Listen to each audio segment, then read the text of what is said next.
When Rebecca Torres's pearl white Cadillac Escalade disappeared into my drainage ditch, that HOA executive committee badge in her window was the last thing visible before the mud swallowed it whole. Did I lay a hand on her vehicle? Not once. My gravity release platform handled that.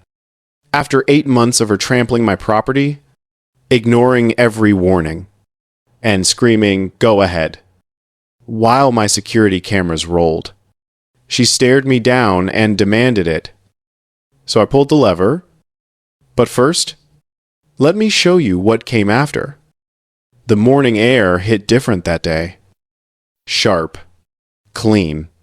That April cold that wakes you up before the coffee does? I stepped off my porch at dawn, mug in hand, heading to the cattle barn like I had every morning for 4 years. Didn't make it far. About 75 yards out, near the southwest corner where my land meets the tree line, something caught the light wrong. Wasn't farm equipment. Wasn't anything that belonged. What I saw made my pulse jump. Rebecca's Escalade, that pristine white status symbol she'd driven across my fields dozens of times, now sitting at a 40-degree angle in the drainage ditch. Rear bumper pointed skyward like a surrender flag. Front grille buried in mud so deep the headlights had disappeared. Her passenger mirror hung by electrical wires, swaying like a broken arm. Mud streaked the windshield in thick brown strokes. Nature erasing arrogance. And there, barely visible through the filth, was that ridiculous window cling. HOA Executive Committee, peeling at one corner, flapping weakly. Poetry. Right beside it. Her blessed and grateful bumper sticker now read "Just Cessed" and "Rate thanks to the mud coverage." I laughed. A real, deep belly laugh that echoed across my empty fields. But here's what matters. I never touched that Escalade. Never towed it. Never pushed it. Never laid a finger on it. Physics did. Or more precisely, the platform I engineered after 8 months of her destroying my crops, terrorizing my livestock, and treating my 73 acres like her personal parking lot. Standing there watching that Escalade settle deeper into clay, I felt something unexpected. Not triumph. Not satisfaction. Just calm. The kind that comes when consequences finally catch up to choices. And trust me, we'll get to all of it. The registered letters she burned. The warning signs she ran over. The sheriff she tried to charm. And that moment she dared me to activate my system. But right now, understand this. Rebecca Torres had no business on my farm. And today, thanks to Newton's laws and some engineering, her vehicle finally got the message. Hi there. I'm Marcus Brennan, the farmer sharing this story with you today. Stay with me, because what you're about to hear is worth every minute. Before all this, before the cameras, confrontations, lawyers, the machine, I lived a completely different life. Fluorescent lights, quarterly projections, a smartphone that never stopped buzzing. For 18 years, I worked in industrial logistics planning for a freight company in Omaha. Not glamorous, but solid. The kind that keeps America moving while nobody notices. I designed routing systems, optimized warehouse flows, squeezed pennies from every supply chain mile. People said I had a gift for seeing how systems work together. Like I could sketch solutions to logistical nightmares before anyone else saw the problem. Maybe. But talent doesn't save you from burnout. Somewhere between the 20th emergency video call and the 100th weekend answering emails, instead of living, something in me quit. Not dramatically. No shouting match. Just a quiet realization one midnight in a conference room that smelled like reheated pizza. I can't do this anymore. So I stopped. Spent 14 months saving every dollar, researching properties, looking for land far from corporate culture. That's when I found it. 73 acres of rolling grassland outside Hastings. Nebraska, open pasture, clean creek through the eastern section, a weathered barn with more character than any office building I'd entered. And the best part? My property line sat completely outside Meadowbrook Heights HOA boundaries. Not partially. Not technically. Completely. Legally. Definitively outside their jurisdiction. Back then, I knew nothing about homeowner associations except the jokes. They'll fine you for parking wrong, arrest you for growing wildflowers, measure your grass with rulers. Funny stuff. Until you live next door to one. But standing in that field for the first time, I felt something I hadn't experienced in years. Peace. Real peace. Wind moving through switchgrass. Old barn wood creaking. Insects humming. I took a long breath and thought, this is it. This is where I start over. I renovated the farmhouse slowly. Rebuilt the barn with my own hands. Brought in a dozen head of cattle. Planted soybeans and corn on the western acres. There's something grounding about physical labor. Ending each day with sore muscles but a clear head. I traded spreadsheets for soil samples. Artificial light for sunlight. Conference calls for cattle calls. For 4 years, life became exactly what I'd hoped for. Simple. Predictable. Mine. I knew the HOA neighborhood was close. Identical rooftops. Manicured lawns, so perfect they looked spray painted. Driveways wide enough to park 3 Mercedes side by side. But I kept to my world, and they kept to theirs. A polite, invisible boundary between 2 completely different lifestyles. That's how it should have stayed. But peace has a strange way of attracting trouble. And some people can't tolerate boundaries they don't control. That's when Rebecca Torres entered my life. Rolling onto my property in her gleaming Escalade. Sunglasses big enough to shield a satellite dish. And an attitude that could strip paint from a John Deere. It happened on a Wednesday afternoon in late March. One of those unremarkable spring days when the sky stretches blue and lazy. I was near the barn replacing a rotted fence post when I heard an engine. Not a pickup truck. Not a tractor. This was different. Smooth. Expensive. The purr of German engineering and monthly payments that could feed my cattle for 3 months.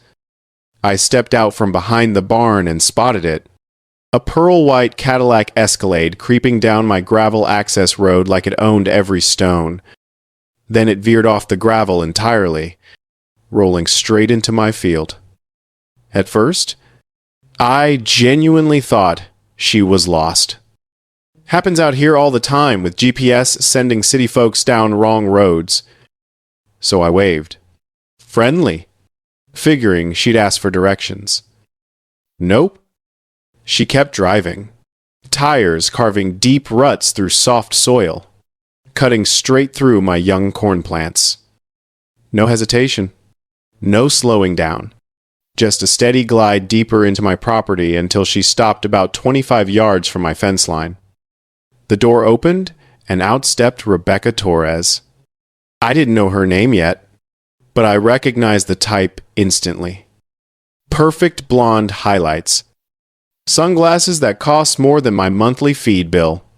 Crisp white blazer that had never seen a day of real work. She circled her Escalade like she was inspecting a runway, not a working farm field.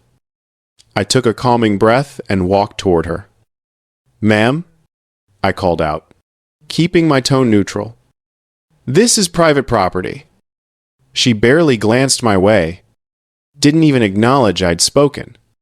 She clicked her key fob, locked the Escalade, and started walking toward the HOA neighborhood like she'd parked there 1,000 times before. "Ma'am?" I said again, louder this time. "You can't park here." She stopped slowly, dramatically, like I'd interrupted something important.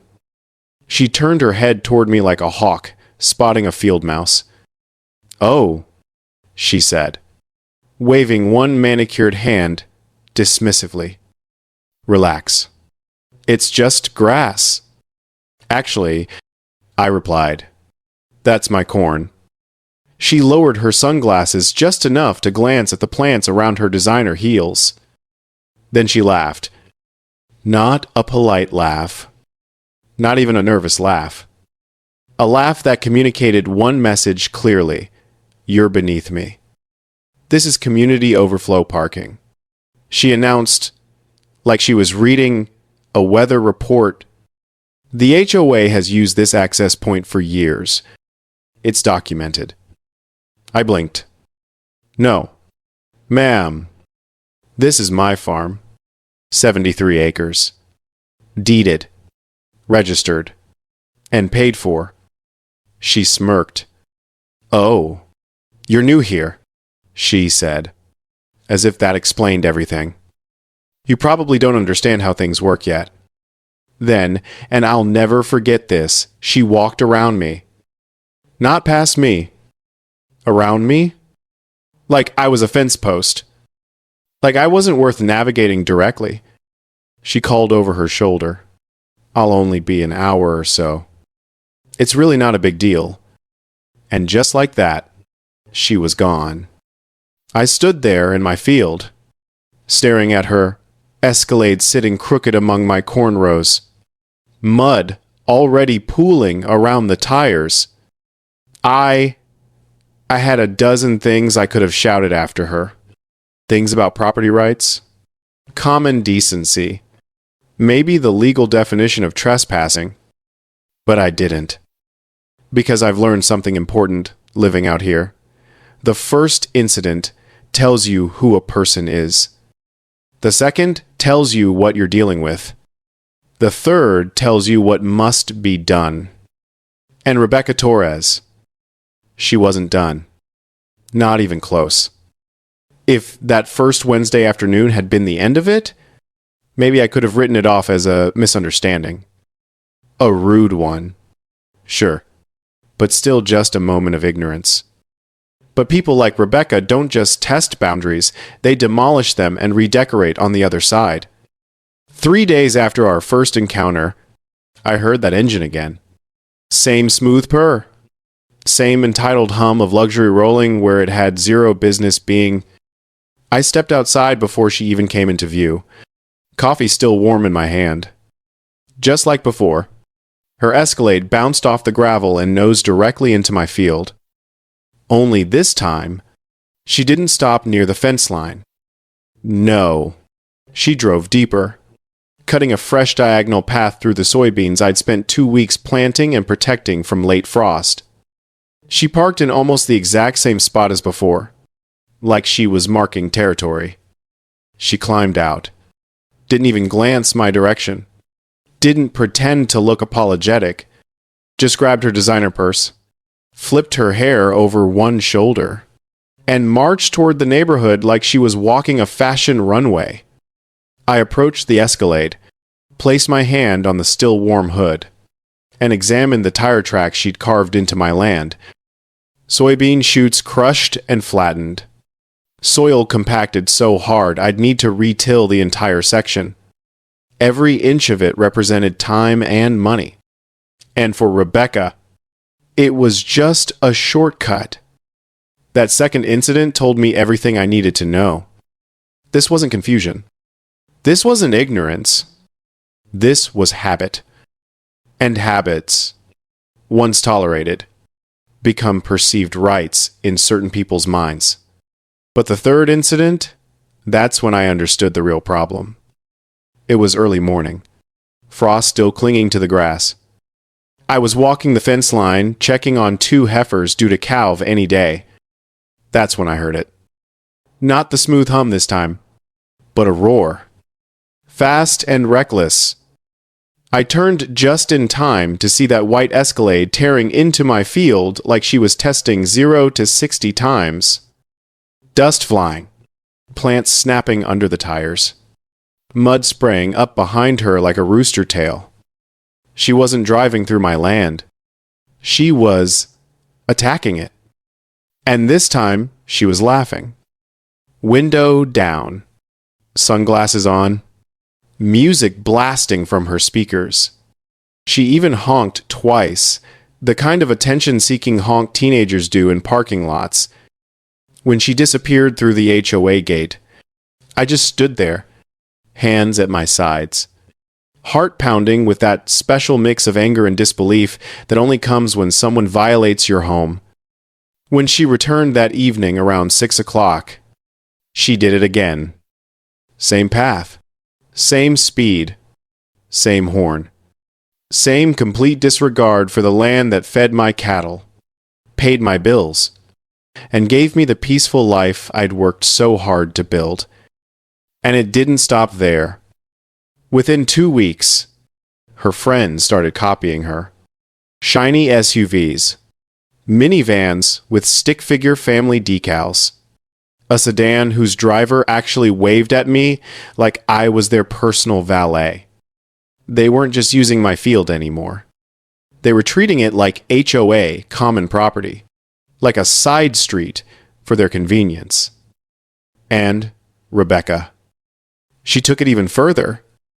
Sometimes she'd stop her Escalade right in the middle of my field, roll down her window, and record videos on her phone like she was filming content about her busy suburban lifestyle. Sometimes she'd leave the engine idling for 20 minutes while she dug through her trunk, mud splashing her expensive shoes. But the worst came on a breezy Thursday when she brought her little designer dog, one of those dogs that shivers more than it walks, and let it run loose across my grazing area. My cattle scattered in panic. One young heifer twisted her leg badly, trying to escape that yapping furball. When I confronted Rebecca about her dog nearly causing serious injury, she rolled her eyes and said, "Maybe your cows should be less dramatic." The escalation was undeniable. It wasn't just that she didn't respect my land. It was the certainty carved into every gesture, every laugh, every dismissive wave, that she believed she had the right to do whatever she wanted here. As if my property existed purely as overflow parking for HOA events. As if leaving me with broken fences, destroyed crops, and terrified cattle was just the cost of living near her kingdom. Standing there in those ruined rows, I realized something crucial. Rebecca wasn't just entitled. She was testing me. And people like that don't stop when they're asked nicely. They stop when they hit something immovable. And I was about to become exactly that. Frustration settled into my chest like a weight I couldn't shake. Every morning, I'd step outside and see fresh tire ruts carved into my land. And that weight grew heavier. I've got patience. You don't survive farming without it. But even patience has limits. And Rebecca was sprinting toward mine at full speed. So I started simple, a sign. Clean white metal, bold red letters.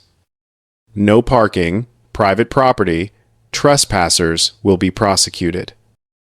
I posted it right where she'd been driving in, high enough to see from a distance. Reflective coating for day and night visibility. Hard to miss. I remember hammering it into the ground thinking, this should do it.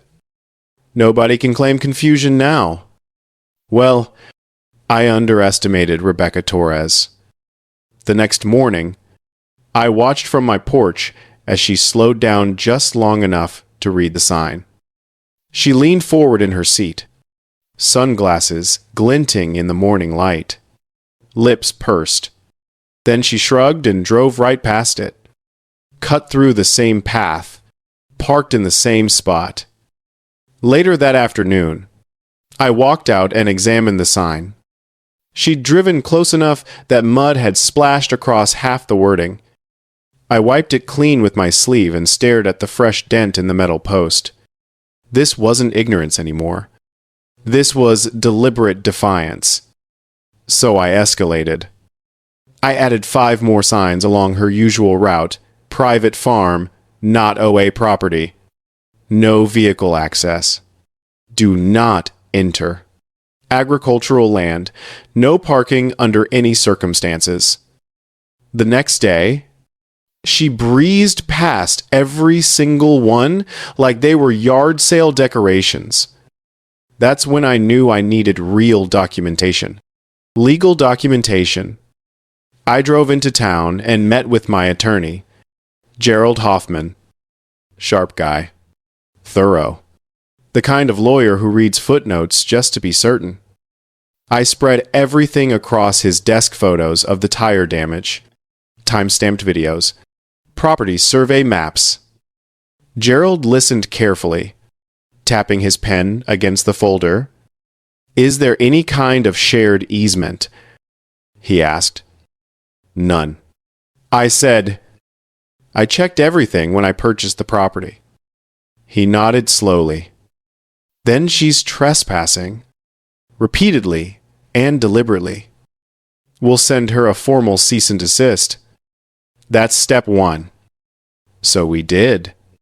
Gerald drafted a detailed letter, professional, legal, thorough, stating my property boundaries, proof of ownership, that all access roads belonged exclusively to me, that her driving, parking, and entering my land constituted criminal trespassing, and that failure to stop would result in legal action and liability for all damages.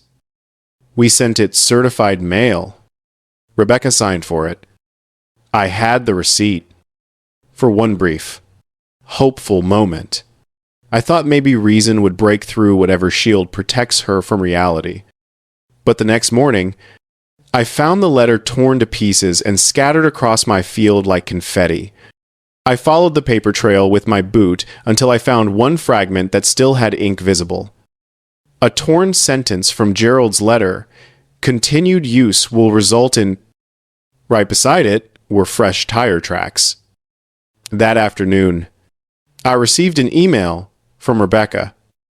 Subject line: clarification regarding community access rights.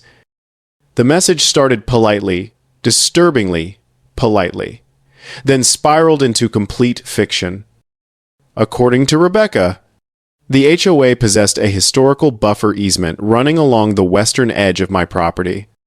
She even attached a map I'd never seen. One that looked suspiciously homemade. It featured a dotted line drawn in pink highlighter, a little arrow pointing onto my land, a legend reading "Community Access Corridor," and the HOA logo copy-pasted in the corner like a middle school project. I stared at it for a full minute. It wasn't a county document. Wasn't stamped, signed, or formatted like any legitimate survey. Gerald later told me it looked like something created in Microsoft Paint by someone who'd never seen an actual property survey. But Rebecca wrote, "As a member of the HOA Executive Committee, I'm informing you that our community has utilized this access point for decades. We expect you to honor shared use agreements." Decades. I'd owned the land for 4 years. And the previous owner, old Frank Simmons, swore he'd never allowed a single HOA vehicle through in 30 years of ownership. I replied with 2 sentences. "This map has no legal validity. There is no easement on my deed." Her response came in 3 words: "We'll see about that." From that moment forward, everything changed. Her trespassing wasn't casual anymore. It was purposeful. A direct challenge. A message. Rebecca wasn't just breaking rules. She was daring me to try stopping her. And, as you'll soon discover, I eventually did. It was only a matter of time. It was a quiet Tuesday afternoon when everything escalated to law enforcement. Not because I called first, but because Rebecca decided to weaponize the one thing entitled people always reach for when they're wrong and they know it: victimhood. I was repairing a water line near the south pasture when I heard tires skidding somewhere near the barn. Not the usual crunch of gravel, something sharper. More frantic. By the time I came around the corner, Rebecca stood beside her Escalade, arms gesturing wildly like she was directing traffic. In front of her sat a sheriff's patrol car.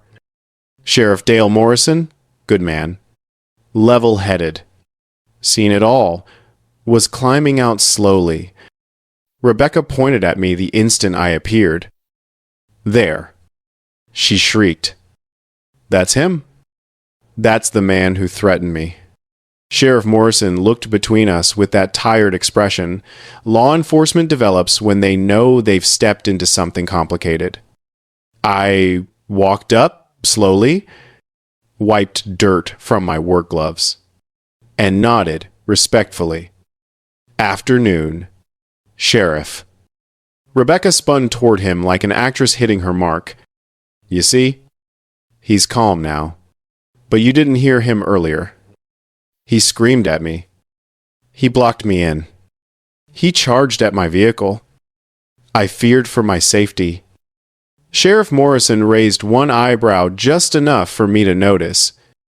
Ma'am, he said carefully, could you tell me exactly what happened? Rebecca pressed one hand dramatically over her heart, like she'd practiced the gesture. I was parking in the HOA's community access corridor, the one we've all used for years, and he came running out of that barn screaming profanities. He said he'd tow my vehicle, that he'd deal with me personally, and that I'd better hope the sheriff never found out. He intimidated me. I bit the inside of my cheek hard, because none of that happened. Not one syllable. But the thing about lies spoken with absolute confidence is they almost sound convincing. Almost. Sheriff Morrison turned to me. Marcus, did any of that occur? No, sir. I said evenly. Not one bit. But I can show you something. I pulled my phone from my pocket, opened the folder labeled Trespass Documentation, and tapped the most recent video. The sheriff watched as Rebecca drove straight past my signs, directly into my field, nearly hitting an irrigation pipe. Then another video. Then photos. Timestamps. GPS coordinates. Multiple angles. Rebecca's face tightened with every image. That's edited. She sputtered. He's manipulating things. Sheriff Morrison tilted his head slightly. Ma'am, these are standard trail camera captures. Time-stamped. Sequential. Very difficult to fabricate. Rebecca's lips trembled with that special kind of indignation people feel when their lie isn't working. Well, you should be arresting him, not questioning me. She snapped. I'm a member of the HOA Executive Committee. I have rights. The sheriff closed his notebook with a soft thump, the kind of sound that announces a decision's been made. Ma'am, being on an HOA board doesn't grant you rights on someone else's private property. She gasped like he'd violated the Constitution. He turned to me, voice softer. Marcus, I've seen enough here to know this is primarily a civil matter unless we catch her refusing a direct order to leave.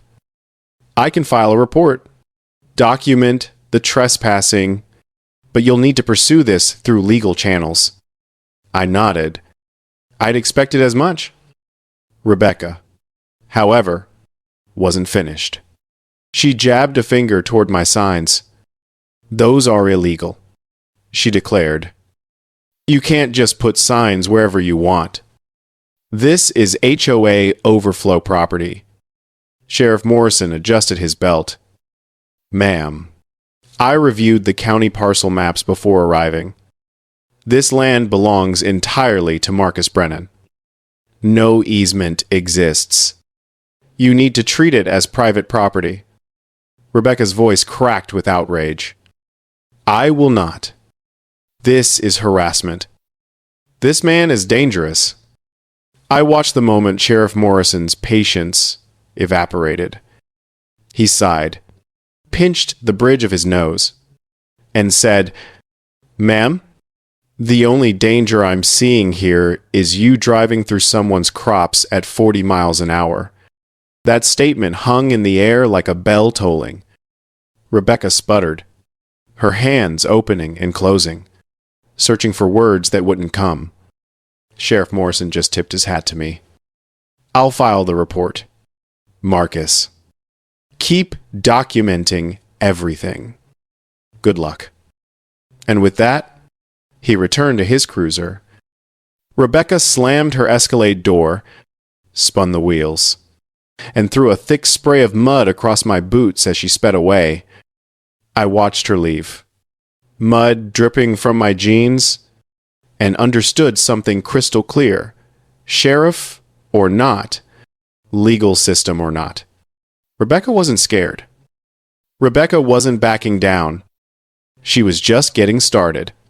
There's an old saying, "Farmers live by one," my grandfather repeated until it stuck to my soul. Land can take a beating, but animals feel it. I didn't fully understand that truth until the day everything changed permanently. It was late afternoon, sky hanging low and gray with that heavy feeling that comes before storms. I'd been tending to Bess, one of my gentlest heifers, pregnant with her first calf. She was a sweet girl, calm, trusting, would eat grain right from my palm. Cattle understand routine. They know peace, and they know disruption. That day she was grazing near the western fence, close to where the cornfield met the property line. I remember stroking her neck, feeling her steady breathing, the soft warmth of her coat under my hand. And then I heard that engine again. Louder this time. Angrier. I turned and saw the white Escalade flying across the field like it was racing toward an emergency. Music blasted from open windows. Some pulsing beat that had no place on a working farm. Rebecca's sunglasses caught the fading sunlight. She honked twice sharp. Ugly blasts that cut through the air like weapons. Bess startled so violently she stumbled sideways. My chest tightened. "Easy, girl. Easy now," I whispered, holding my hands out to steady her. But Rebecca wasn't finished. She swerved toward the grazing area, kicking up a wave of dirt and gravel that pelted Bess's hindquarters. Bess panicked. She bolted left, then right, hooves slipping in the soft ground. And then, with a sound I'll never forget, she fell hard onto her side. I dropped everything and ran. By the time I reached her, Rebecca was already gone. Nothing but settling dust marking where she'd been. Bess lay trembling, her large, gentle body heaving with terror, eyes wide, whites showing. I knelt beside her and pressed my forehead to her neck. "It's all right. Girl, you're all right. You're safe now." But she wasn't. Not really. That night I called the vet. Dr. Patterson found bruising, stress spasms, elevated heart rate, all signs of severe trauma. He warned me quietly. Stress like this, especially this close to calving, can cause serious complications. I barely slept. Stayed in the barn with her until sunrise, checking on her every few hours. Each time, she groaned softly, shifting her weight, like the pain wouldn't let her rest. The next morning, she miscarried. A stillborn calf lay in the straw small, lifeless, silent. I sat there beside her for a long time, hands steady, even though everything inside me churned like a storm. Bess nudged the calf gently, not understanding why it wouldn't move. Animals grieve. Any farmer will tell you that. And right there, something inside me crystallized. Not anger, not rage. Resolve. This wasn't about inconvenience anymore. It wasn't about tire ruts or damaged crops. This was harm to living creatures who'd done absolutely nothing wrong. And the worst part? Rebecca didn't care. She didn't even know what she'd caused, and she wouldn't have cared if she did. But the universe wasn't done yet. 2 days after Bess's miscarriage, I woke to find 4 vehicles parked in my lower field, an impromptu HOA parking lot. There was apparently a baby shower in the neighborhood. And word had spread that the farm guy doesn't mind.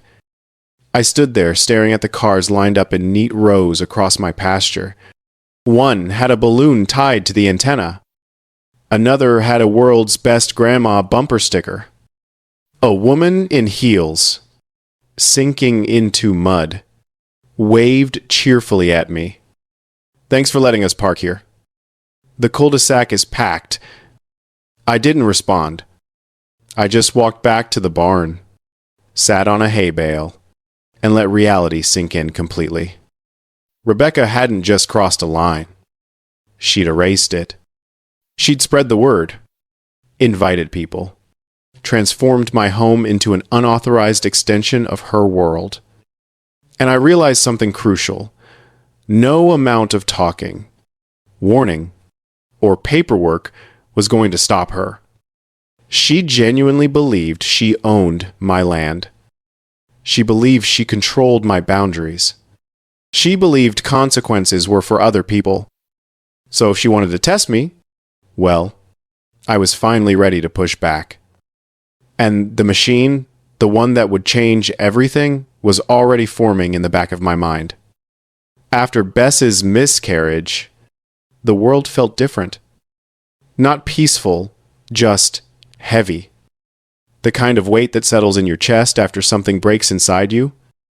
I spent that night in the barn, listening to Bess's labored breathing, watching straw shift with every tremor of her body. And, sometime around dawn, I made my decision. Talking hadn't worked. Warnings hadn't worked. The law couldn't work fast enough. Rebecca didn't respect boundaries. So I needed something she couldn't ignore.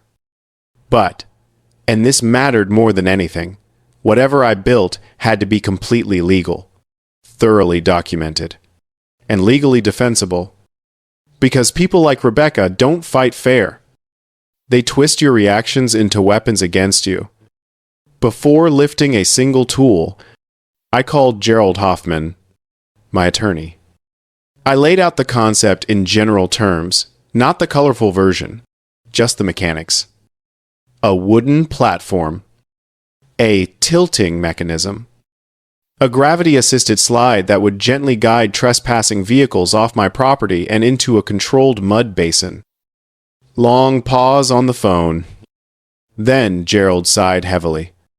"Marcus, technically speaking, if you post clear warning signs, if it's not designed to cause injury, and if gravity is doing the work rather than any mechanical launch system, it's not illegal." Another pause. "And for the love of God, don't call it a catapult." I promised I wouldn't. The design came together faster than expected. A simple tilt platform disguised as an ordinary flat wooden surface, strong enough to support an SUV. Balanced precisely to tip once a specific weight threshold was exceeded. I built the frame from reclaimed barn timber, added industrial steel hinges underneath, and installed a detent lock mechanism connected to a counterweight system cleverly hidden as stacked hay bales. I tested the mechanics with progressively heavier loads. First, a half-ton hay bale. Then, an old rusted water tank. Then, my pride and joy, my old Ford farm truck. That test. I'll never forget. I drove the truck onto the platform, killed the engine, climbed down, and walked to the release lever positioned 30 feet away. I gripped the handle, took a deep breath, and pulled. Clank. A sharp, clean metallic snap. The detent releasing? The platform shifted beneath the weight. Then, whoosh. The truck slid downward like it had been waiting for this moment its entire life. Smooth, controlled, no jerking, no violence. Just pure, beautiful physics doing exactly what physics was designed to do. When the Ford reached the end of the slide, it eased into the mud basin with a thick, satisfying squelch. I climbed down, checked the truck, not a scratch, started it right up, and drove out of the mud in four-wheel drive. The system was safer than the HOA's actual streets. I smiled so wide my face hurt. Now, I needed to ensure everything was technically legal and visually obvious. So, I went overboard with warnings. I posted industrial-grade signs around the entire boundary. Danger, active machinery, unsafe for vehicles. Automatic tilting platform. Not HOA property. Private farm equipment. Then, because documentation is king in any legal defense, I photographed every sign, recorded detailed video explaining the mechanism, filed copies with Gerald, emailed notices to the county office, even sent a generic safety advisory to the sheriff's department. But one thing was still missing. For this to work, to really work, Rebecca had to choose the platform. Not avoid it. Not hesitate. Choose it. So, I cleaned it spotless. Swept away dust. Smoothed the boards. Even laid a small gravel ramp leading to it. And then I installed the final piece of bait, a brand new sign at the center of the platform. VIP parking, authorized personnel only. Big, shiny, professional. Pure Rebecca bait. Because here's what you learn dealing with people like her. If they think something is reserved, they assume it's reserved for them. And if they think something is off limits, they believe the rule doesn't apply to them. The moment I hammered that sign into place, I stepped back and looked at my creation. A simple wooden platform, a hidden hinge mechanism, a gravity drop calibrated like a precision instrument, a mud basin waiting at the border, a system that didn't harm anyone, didn't launch anything, didn't break a single law. A system that simply said, if you choose to trespass, gravity will escort you out. And deep in my bones, I knew with absolute certainty Rebecca wouldn't be able to resist. People like her never can. For 4 days after finishing the platform, I waited. Not with impatience, not with excitement, but with the quiet, steady patience every farmer learns over decades. You plant seeds. You water them. You wait. Rebecca was no different. She was predictable, a creature of habit and ego. She would come. And when she did, the machine would be ready. On the morning of the 5th day, the sky stretched bright and clear. Wind gentle. Sun warming the barn roof the way it only does in late April. I stepped outside with my coffee and instinctively looked toward the western field. And there she was. Rebecca's Escalade. Polished so bright it looked like a pearl rolling across green fields. Turning off the HOA service road and onto my property with the confidence of someone entering their own driveway. Her engine purred across the pasture. Her wheels chewed through grass. Her sunglasses reflected sunlight like twin mirrors. And she saw the platform.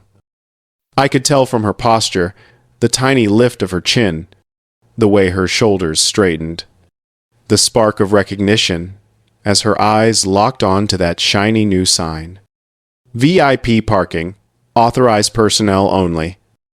That was all it took. She didn't slow down, didn't examine the structure, didn't question why a VIP space existed on a working farm. No, she accelerated. I walked calmly into the barn, grabbed the handheld camera I'd positioned for exactly this moment, and activated the live stream backup to my cloud storage. Then I picked up the megaphone from the workbench. It still had flecks of old blue paint on the handle. I stepped into the sunlight and positioned myself about 30 yards away, close enough for her to hear clearly, far enough to stay safe. The Escalade rolled onto the platform with a satisfying thunk, her tires fitting perfectly in the shallow grooves I'd engineered into the wood. She braked. The engine idled. She was exactly where she needed to be. I lifted the megaphone. "Attention, driver of the white Escalade." My voice echoed across the field. "You are parked on active farm machinery? Remove your vehicle immediately. This is your only warning." Rebecca snapped her head toward me, eyes flashing with irritation. She leaned out her window. "Oh, please," she yelled back. "Your little scare tactics don't work on me." I raised the megaphone again. "This area is unsafe. You have 10 seconds to vacate. This is an automated tilting platform. Move your vehicle now." Rebecca revved her engine as if to mock me. Then she extended one hand out her window, middle finger pointed at the sky. I waited a beat, let the silence settle. Then I gave her one final chance. "Ma'am, this is your final warning. If you do not move your vehicle, the system will activate. Gravity will do the rest." She laughed loud, sharp, triumphant. Then she leaned further out her window and screamed, "Go ahead. Do it." That was it. The moment I'd known would come. The moment she crossed the final line. The moment she fully, publicly, voluntarily chose the consequences. I lifted my camera to capture her face perfectly in frame. Then I reached behind me and grasped the release lever disguised on the fence post the simple wooden handle that controlled everything. For one split breath, time stood completely still. Even the birds seemed to pause mid-flight. Then clank. The metal lock snapped open with a deep, cold, industrial bite. Karen barely had time to gasp. The platform dipped. The Escalade shifted, tilted, and then exactly as designed, whoosh. The entire vehicle slid backward off the platform in one smooth, unstoppable motion. Not launched. Not thrown. Just guided by gravity itself. Straight into the mud basin I'd excavated at the property line. The Escalade landed with a wet, glorious squelch. Mud exploded upward in a thick, satisfying arc across that pristine white paint, and then silence. The engine sputtered once, coughed twice, then died completely. Rebecca's sunglasses sat crooked on her face as she stared through the windshield in absolute shock, the pure, unfiltered expression of someone who just learned for the very first time that the world does not revolve around her. And me. I took a deep, steady breath, because I knew what was coming next. The shouting, the panic, the sheriff, the accusations. But I also knew something else. Every second of it had been recorded. Every sound, every warning, every sign. Rebecca hadn't just parked in the wrong spot. She'd parked herself directly into her own consequences. For several long seconds after the Escalade settled into the mud basin, Rebecca just sat there frozen behind the wheel. Mouth open, sunglasses askew, like they were embarrassed to be part of this scene. Then the screaming began. Not just shouting, a full-blown meltdown. What did you do? You tried to kill me? This is illegal. You're going to prison. Her words bounced across the field, echoing off the barn like a trapped animal. I didn't respond immediately. I simply lifted the camera with steady hands and calm breathing. Zooming in on her face, documentation. Always documentation. Rebecca struggled to push her door open against the mud suction. She had to shove twice before it finally swung wide. She climbed out, one designer shoe sinking immediately into the clay. She wobbled, waved her arms frantically, then yanked her foot free with a loud, wet SEH loop. That's when she pointed at me with a trembling finger. You. She screamed. You assaulted me. You set a trap. You could have killed me. I spoke slowly, clearly, almost as if narrating for a courtroom. Rebecca, I warned you repeatedly. You ignored every sign. You refused to move when instructed. You verbally dared me to activate the system. Everything is recorded. She shrieked back. I didn't dare you. You tricked me. I pressed the playback button on my camera. Her voice rang out loud and undeniable. Go ahead. Do it. Rebecca's face drained of color. Then she did what entitled people always do when caught. She doubled down. My husband, she screamed. The HOA. They're going to sue you. They're going to take this entire farm. This is all community property. I raised an eyebrow calmly. Rebecca, that mud basin you're standing in, that's mine too. She stepped forward angrily and immediately sank her other shoe ankle deep. The mud made an obscene sucking noise as she tried to pull free. Behind me, my barn cat watched the entire spectacle like it was the best entertainment in months. Rebecca finally wrenched herself loose and stomped toward me, mud splashing up her legs with each step. I'm calling the police, she yelled. I'm reporting you for attempted murder. I nodded calmly. I already called the sheriff. They'll be here any moment. She blinked hard. You what? I called them when you refused to move your vehicle after the 10-second warning. Rebecca froze like a deer spotting headlights. Her eyes darted around frantically, searching for something to blame. Some angle of innocence to grab onto. She found nothing. And then, right on cue, the sound of a familiar engine rumbled down my gravel drive. Sheriff Morrison's patrol car. Rebecca immediately snapped into character, shoulders hunched, hands trembling, breath shaky. Full victim mode. She ran toward him. Officer, thank God you're here. This man tried to kill me.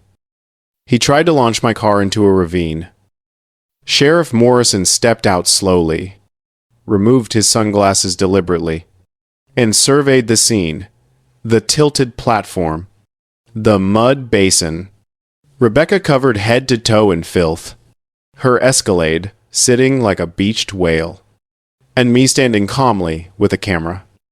He took a long, measured breath. Ma'am, he said evenly, where exactly do you see a ravine? Rebecca sputtered. The machine. He used some kind of catapult. I held up one finger. No, sir. Gravity-assisted platform. Completely documented. And she received 3 clear warnings. Rebecca shrieked. He's lying. He's lying about everything. I pressed play on the video. Sheriff Morrison leaned in close. Clank. The lock releasing. Whoosh. The Escalade sliding. Squelch. The landing. If the sheriff tried to hide his smile, he failed miserably. He turned his head just slightly, just enough that Rebecca couldn't see the corner of his mouth twitch upward. Then he cleared his throat and said in the driest tone I'd ever heard, "Well, ma'am, technically speaking, gravity isn't illegal." Rebecca gasped like someone had slapped her with the entire legal code. Sheriff Morrison gestured toward her Escalade. "Ma'am, you are on active farm equipment. You ignored warnings? Again, we need to discuss criminal trespassing, property damage, and your refusal to comply with lawful instructions." She made a sound somewhere between a sob and a growl. "This is an injustice. I'm the victim here." The sheriff folded his arms. "Ma'am, the only victim I'm seeing is that mud." I couldn't stop myself. A small chuckle escaped. And that's when Rebecca saw it. The truth settling on her face like slow, heavy dawn. She had finally, completely trapped herself. Sheriff Morrison stood there for a long moment, boots sinking slightly into soft earth, eyes moving between Rebecca, the tilted platform, and her half-buried Escalade. That luxury vehicle sat crooked in the mud like a beached yacht, chrome grille sagging, and that proud HOA Executive Committee window cling now hanging by one muddy corner, a symbol of authority reduced to comedy. The sheriff walked slowly around the platform, leaning down to inspect the hinge mechanism. When his knuckles rapped against the steel, the sound wasn't cartoonish. It was industrial, heavy, solid clank. He nodded, almost impressed. That's some serious engineering. "Marcus." Rebecca sucked in a breath like he'd betrayed her. "You're praising him." "That thing nearly killed me." Sheriff didn't even glance her way. He rotated the hinge with 2 fingers, letting the beam shift slightly. The machinery responded with a low, grinding sound. Metal on metal, weight shifting, a noise that didn't apologize for being real or dangerous. Rebecca took 2 steps backward. I don't feel safe here." Sheriff straightened and brushed dirt from his hands. "Well, ma'am, considering all those warning signs, you weren't supposed to feel safe here." He pointed to the industrial placards surrounding the area. Active machinery. Unsafe for vehicles? VIP parking. Authorized personnel only. She finally seemed to notice them all, and the VIP sign made her face scrunch like she'd bitten into a lemon. "That VIP sign is fake. This is entrapment." Sheriff choked on a laugh and turned away, pretending to cough. "Entrapment is something police do, ma'am. Not farmers." She spun toward me like an arrow. "He built a weapon." Sheriff thumped the hinge mechanism with his palm. CLANK. "Well, technically, what he built is gravity on hinges." Her brain visibly short-circuited. I kept recording. Documentation always. Rebecca, desperate for someone to support her, yanked her phone out with muddy fingers. Her screen was instantly smeared with brown clay, and streaked right across it was her phone wallpaper, a photo of her golden retriever wearing a party hat.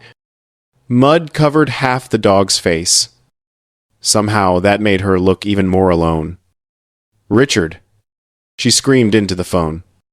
"Get over here right now." He attacked me. He catapulted my Escalade. On speaker, her husband's voice was painfully clear and exhausted. Rebecca, I told you to stop going over there. Her mouth fell open. What? Are you serious? You're taking his side. I'm taking the side of not losing our homeowner's insurance. And you're standing in mud again, aren't you? This is not my fault. Rebecca, please just stop. Click. The call ended. She stared at the phone screen, stared at that muddy golden retriever face like the entire universe had betrayed her. She tried again, different number. Her lawyer this time. Bradley, you need to get out here immediately. This farmer tried to murder me. Sheriff raised an eyebrow pointedly. I made sure the camera captured it. On the line. Her lawyer's voice sounded utterly exhausted. Rebecca, is this about the parking situation again? This isn't parking. This is attempted murder. Sheriff cleared his throat deliberately. If gravity's murder, ma'am, we're all guilty. Even through the phone speaker, her lawyer sounded completely done. Rebecca, I specifically told you not to speak to anyone. Not the farmer, not the sheriff, not me on the phone. Stop talking until I arrive. Click. Another hang-up. Rebecca stared at her screen again. The mud on the golden retriever photo had spread worse. Her thumb had smeared it further. Only one confused puppy eye glowed back at her through a swamp of brown sludge. Even the dog looked disappointed. Sheriff Morrison let out a slow sigh and flipped open his citation book. Ma'am, based on video evidence, posted warnings, clear property boundaries, and 8 months of documented trespassing. I'm issuing a criminal trespass citation. Rebecca staggered backward like he'd physically shoved her. You can't do this. I'm the victim, Sheriff asked me without looking up. You want to add property damage and livestock endangerment. I nodded firmly. Rebecca shrieked. You're all conspiring against me. Sheriff clicked his pen shut with finality. No, ma'am. We're just standing on the ground. And ground, far as I know, doesn't lie.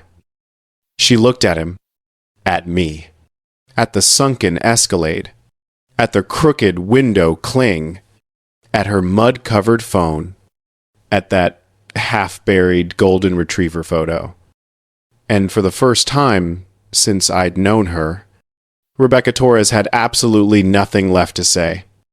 The tow truck arrived mid-afternoon, engine rumbling across the quiet fields. Walt Jeffries, oldest and most no-nonsense tow operator in the county, stepped out with a slow, knowing grin. Well now, he drawled, hooking thumbs in his belt. Ain't this a sight for sore eyes? Rebecca didn't answer. She stood ankle-deep in drying mud. Arms folded tight. Mascara streaked down her cheeks in lines she didn't seem to notice. Her Escalade sat at a ridiculous angle in the basin. Wheels half submerged. Undercarriage packed with clay so thick it looked like adobe construction. That HOA executive committee window barely clung on, just one muddy corner left, swaying pathetically in the breeze, like even the adhesive had given up. Walt climbed down into the basin with a long metal hook, mud squelching around his boots. He muttered loud enough for everyone to hear. That's going to cost a small fortune to repair. Differentials full of mud. Sensors fried. Frame probably bent. Might as well call this one totaled.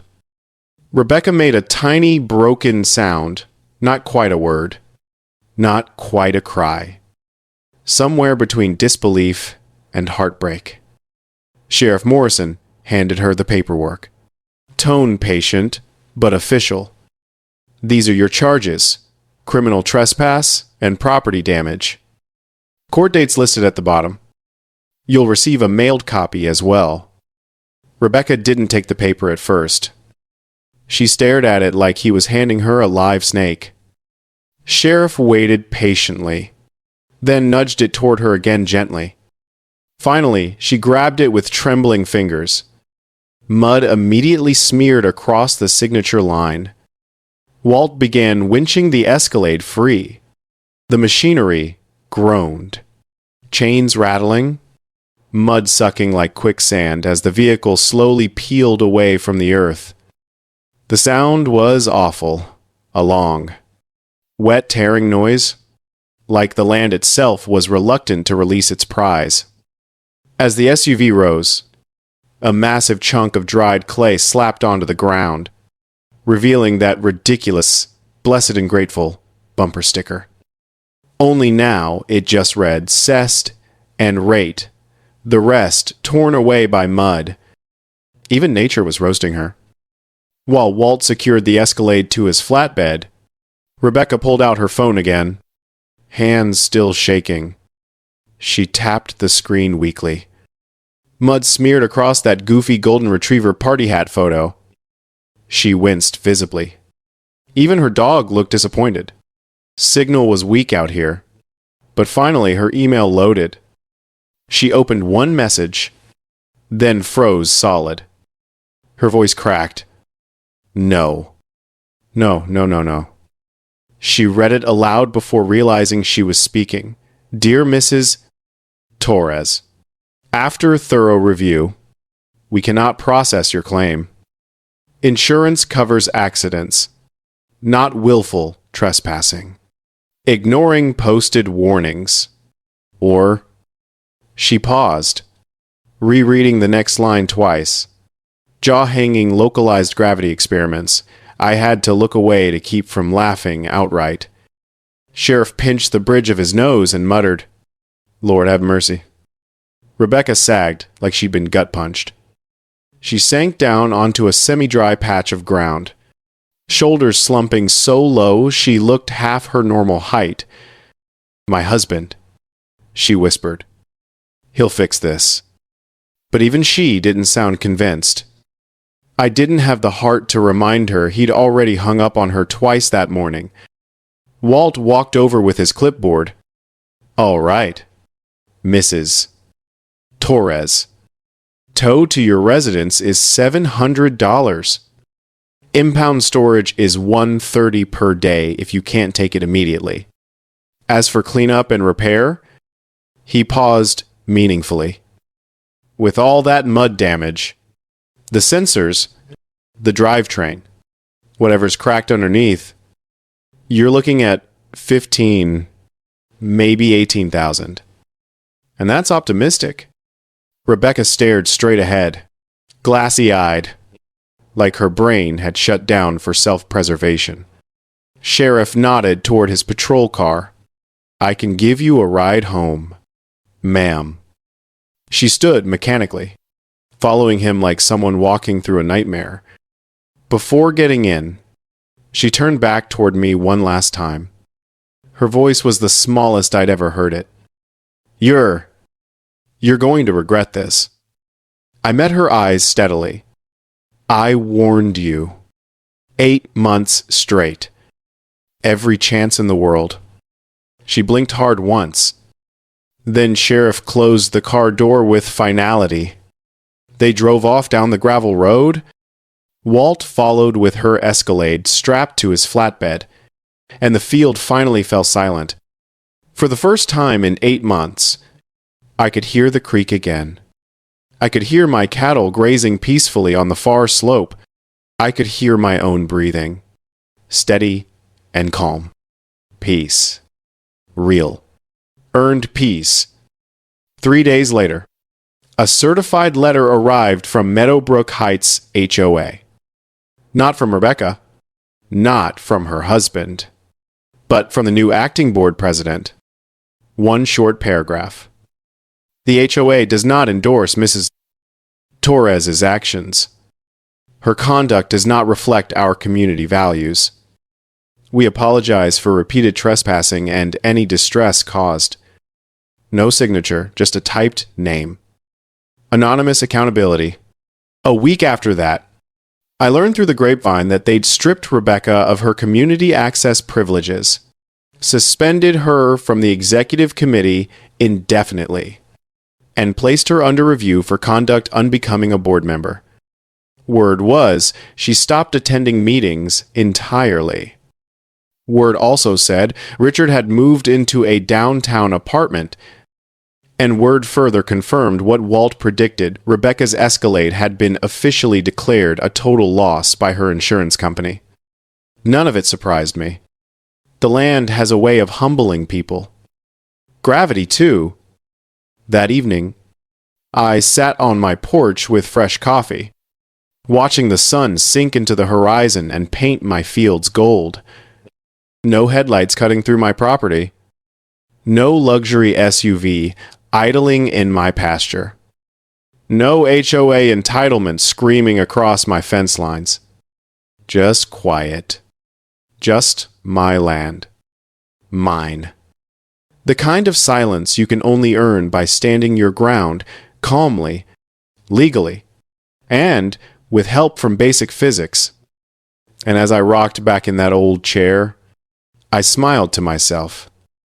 Next time someone asks what happened to Rebecca's Escalade, I'll tell them the honest truth. I never touched it. Gravity did all the work. So, what do you think about my situation? Was I justified?